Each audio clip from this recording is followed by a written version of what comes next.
राम कृष्ण हरी, राम कृष्ण हरी, राम कृष्ण हरी. महाराज आपला अध्याय चालू आहे 9वा, राजविद्या राजगुह्य योग.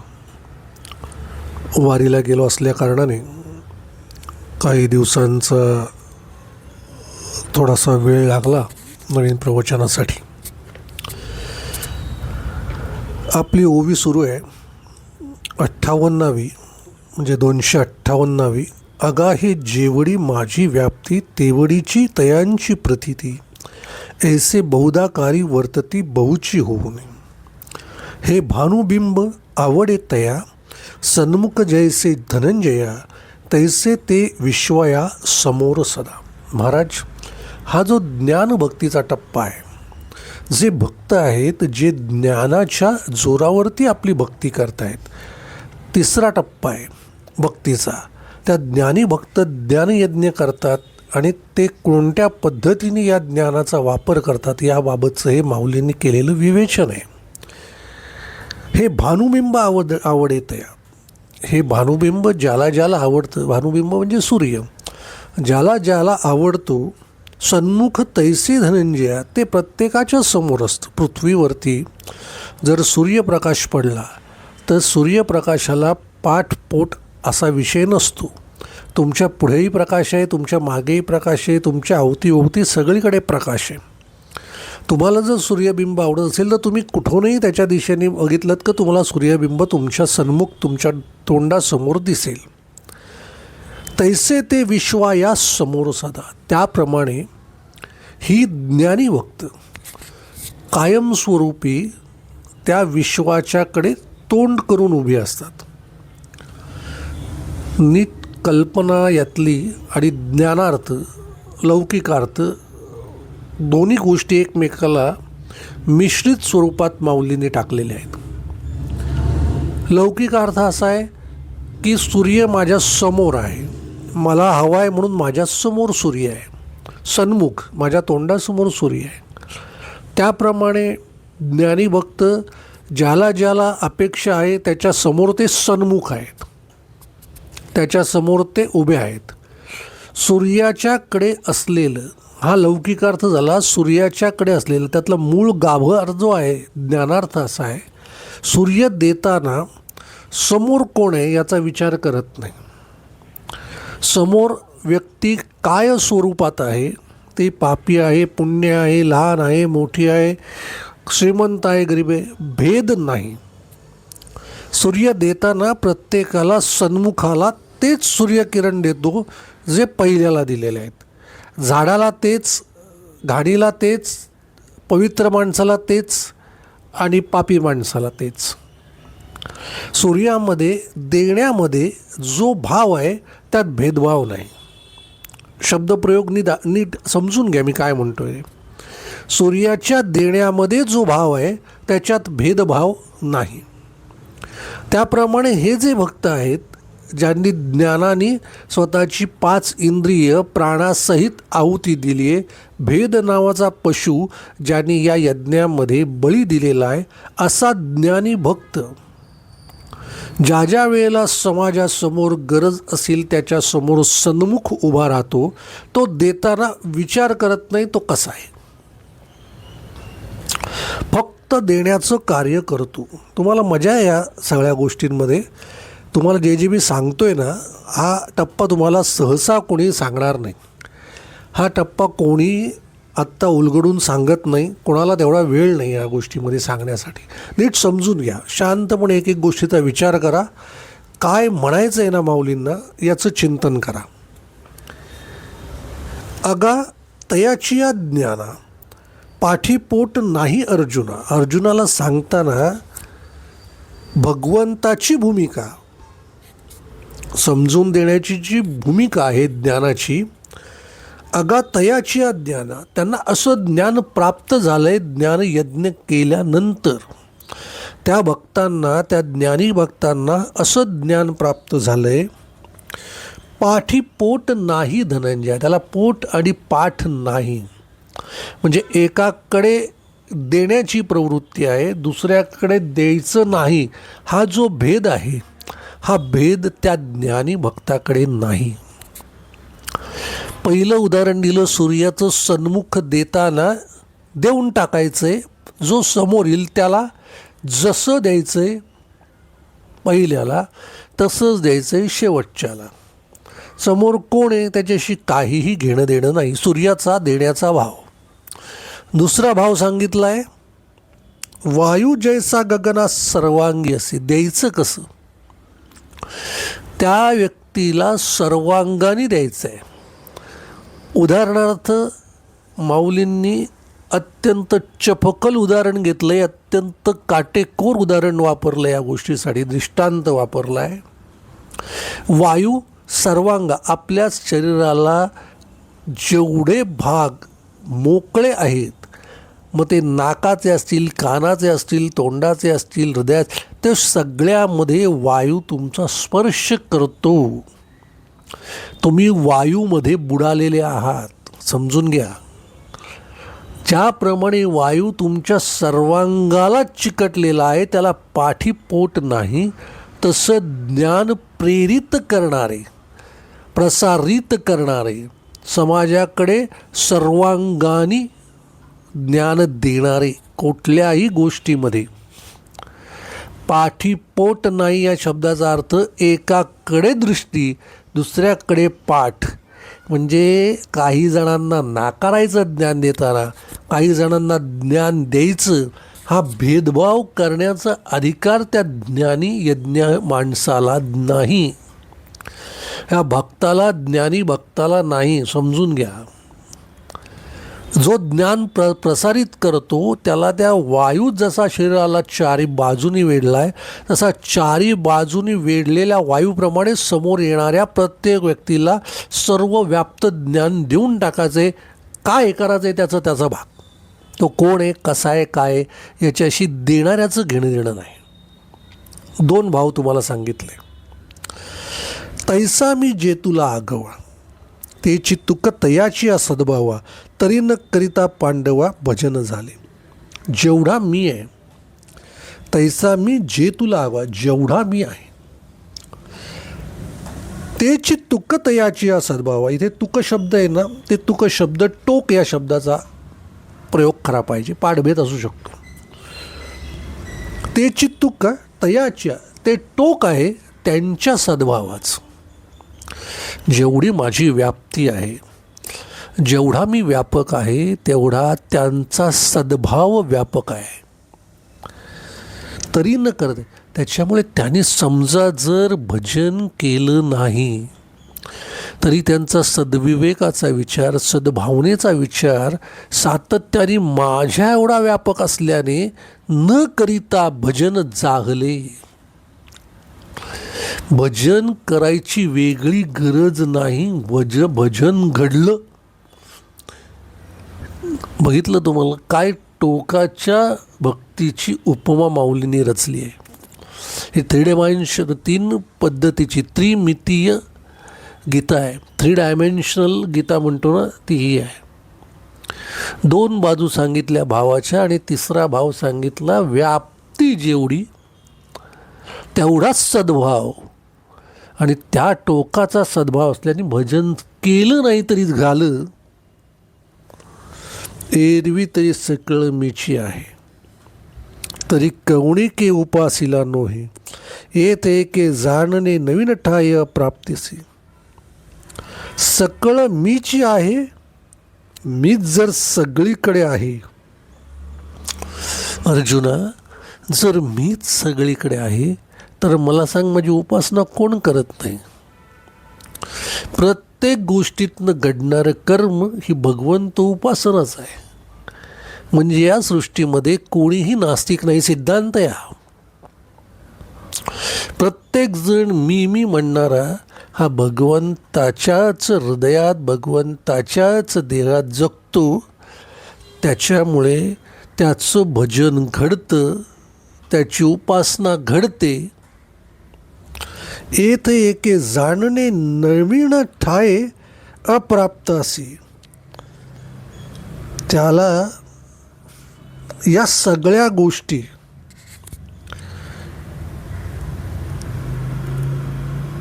बघा, तुम्हाला एक एक कल्पना याच्यामध्ये अशी समजून येईल. माझी उपासना मी सगळ्यात आहे, सगळे माझ्यात आहेत, सगळे मीच आहे म्हटल्यानंतर उपासना आपोआपच घडते.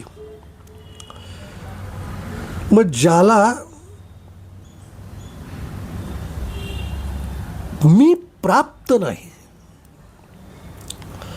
एके जाणणे नवीन ठाई अप्राप्त असे.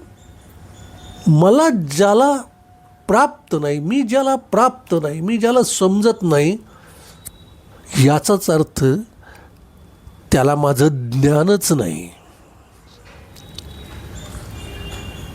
नाही समजत, आलं लक्षात. नाही समजणार, त्याला काय जरा गडबड आहे. ज्ञानवाची मेक म्हणतात ना, ती आहे. मी तर मागं पुढे जातो, मग या टप्प्यावर परत येतो. परिते असो येणे उचिते, ज्ञानयज्ञे यजित साते, उपासती माते ते सांगितले. याप्रमाणे ज्ञानयज्ञ करून जे मला उपासतात अशा भक्तांच्याबद्दल मी तुला अर्जुना सांगितलं. अखंड सकळ हे सकळामुखी, सहज अर्पत असे मज एकी.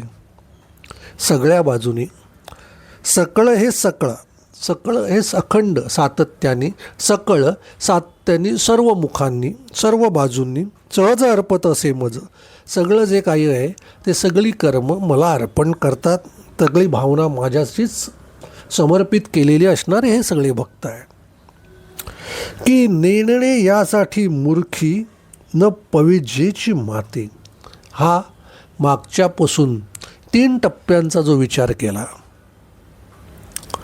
भक्तांच्या 3 टप्प्यांचा जो विचार केला, वेगवेगळे 3 टप्पे असे होते. मागे तुम्हाला घेऊन जातो, मग तुम्हाला या सगळ्या वाक्याचा अर्थ समजेल. पहिला टप्पा होता ज्याच्या हृदयामध्ये मी आहे, मी होऊन असे क्षेत्रसन्यासी. दुसरा टप्पा होता गुरुविभक्तीचा, देखलिये वस्तू जू लिंटती मीच म्हणून. मग वाढ धाकूट ते म्हणती, स्वजीवन निर्जीवन नेणती, देखलिये वस्तू उजू लिंटिती मीच म्हणून. दुसरा गुरुविभक्तीचा टप्पा. तिसरा ज्ञानरूप यज्ञू तो एव रूपू जेथ आदि संकल्प आयु. 4 आदि संकल्पाचा ज्ञानयज्ञ. मी नाही, देव आहे, मी आणि देव एक आहे. चौथा टप्पा देव मीच आहे. आता हे 3 टप्पे भक्तीचे सांगितल्यानंतर, 3 प्रकारचे देवाला प्राप्त करण्याचे भक्तीचे टप्पे सांगितल्यानंतर माऊलींनी सिद्धांत सांगितला आहे की नेणणे यासाठी मूर्खी न पविजेची माते. याशिवाय, या 3 प्रकारांच्या शिवाय जे मला जाणत नाहीत, या 3 प्रकारांनी जाणणारे मला प्राप्त करू शकतात.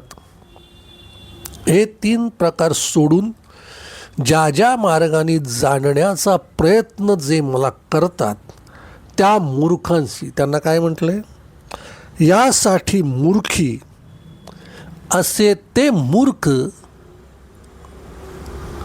न पविजेची माते, मला कधीही प्राप्त करू शकत नाहीत. एवढ्या ओव्या झाल्यानंतर माऊलींनी हा अप्रतिम सिद्धांत मांडला आहे.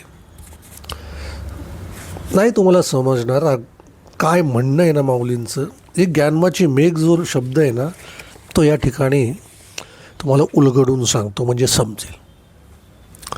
तुम्हाला सांगितलं काय, 3 प्रकारचे भक्तीचे मार्ग. आणि शेवटला माऊलींनी वाक्य लिहिलं, या प्रकारे जाणणारे नाहीत नेणणे न पविजती माते, मला प्राप्त करू शकत नाहीत. या 3 मार्गांच्या व्यतिरिक्त धर्म, पंथ, जात, उपासना, उपासक, उपासणारे, यज्ञ, उपासक असणारे साधक, भक्त, गुरु, गुरुविद्या, ज्ञान, समर्पित असणारे, अनुग्रहित असणारे, एखाद्या पंथाची कर्मकांड विधिवत पूजा बांधणारे, असे सगळे या सृष्टीतले धर्म, पंथ, जात, देव, स्वरूप सगळंच्या सगळं या ठिकाणी या एका वाक्याने अक्षरशः नीट विचारात घ्या काय म्हणणं आहे. हा सिद्धांत एवढा खतरनाक आहे की या सगळ्या स्वरूपांना मी प्राप्तच होत नाही. म्हणजे जेवढे भक्तीचे, जेवढे आपण उपासनेचे मार्ग बघतो किंवा अंगीकारतो किंवा भक्ती म्हणून आपण ज्याला मान्यता देऊन या सगळ्या सृष्टीमध्ये वावरतो, देव नावाची संकल्पना घेऊन आपण जे जगतो, त्या सगळ्या मार्गांनी देव प्राप्तच होत नाही. बोला आता काय करायचं.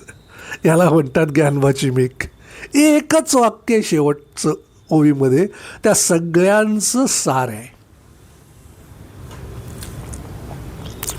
तीनच प्रकार तुम्हाला भगवंत प्राप्त करून देण्यासाठी समर्थ आहेत.